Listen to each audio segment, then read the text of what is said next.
Em relação às outras empresas do país, as empresas da região têm 2 pontos. Têm no sentido de possuem, pagam os salários mais baixos do país. Os trabalhadores da nossa região, do privado, recebem cerca de 90 euros a menos nos seus salários. Ou seja, Sr. Vice-Presidente, as empresas da nossa região já têm, em relação às empresas do continente, uma vantagem. Mas eu vou continuar. As empresas da nossa região, em relação às empresas do continente, têm um IRC reduzido. Ou seja, as empresas da nossa região já têm uma vantagem em relação às empresas do continente. As empresas da nossa região têm apoios do Governo Regional, que é como quem diz, de cada açoriano e açoriana, múltiplos. É que não são 3, nem 4, nem 5 vezes mais do que aquelas que têm o continente. São incontavelmente mais do que têm as empresas do continente.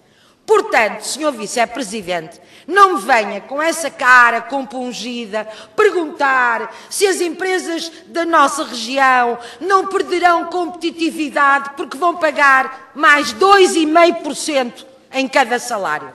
Quando as nossas empresas têm todos os apoios, todas as diferenças, todas as discriminações positivas que acabei de referir e já agora que sempre têm tido o apoio do Bloco de Esquerda nesta casa.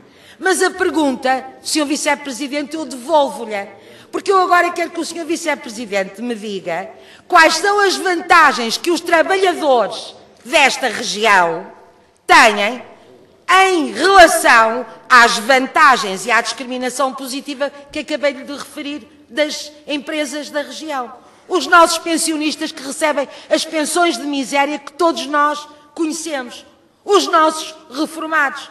E, portanto, a sua preocupação, diria mesmo a sua fixação, Sr. Vice-Presidente, na falta de competitividade, na possível falta de competitividade das nossas empresas, sem referir a alteração da organização do trabalho, o marketing, a inovação, as novas tecnologias, a procura de novos mercados, tudo aquilo que o nosso tecido empresarial deveria ter feito ao longo de anos e não apenas lucrar à base dos salários mais baixos da União Europeia, o salário mínimo mais baixo da União Europeia, que é aquele que nós temos, e o senhor vem para aqui defender exatamente o que o ministro Vítor Gaspar defenderia aí sentado nessa cadeira e nessa tribuna. Senhor Vice-Presidente, eu penso que o senhor ainda não se esqueceu que é um governo do Partido Socialista que pôs um papelinho em cima de cada bancada, de cada deputado, a dizer que quer o aumento do salário mínimo nacional,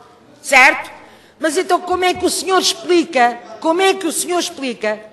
que tendo as vantagens e a discriminação positiva que as nossas empresas têm, e que eu disse e repito, o Bloco de Esquerda aprovou-as dentro das suas medidas todas, não disse que não criticou uma única. O senhor só se preocupa com as empresas e nunca se preocupa com os trabalhadores. Não tem uma palavra para os trabalhadores. E diz que eles têm que esperar nos Açores, numa região autónoma, que todos os trabalhadores do país sejam aumentados para, eventualmente, seguindo o seu raciocínio, não se criar aqui uma questão de injustiça.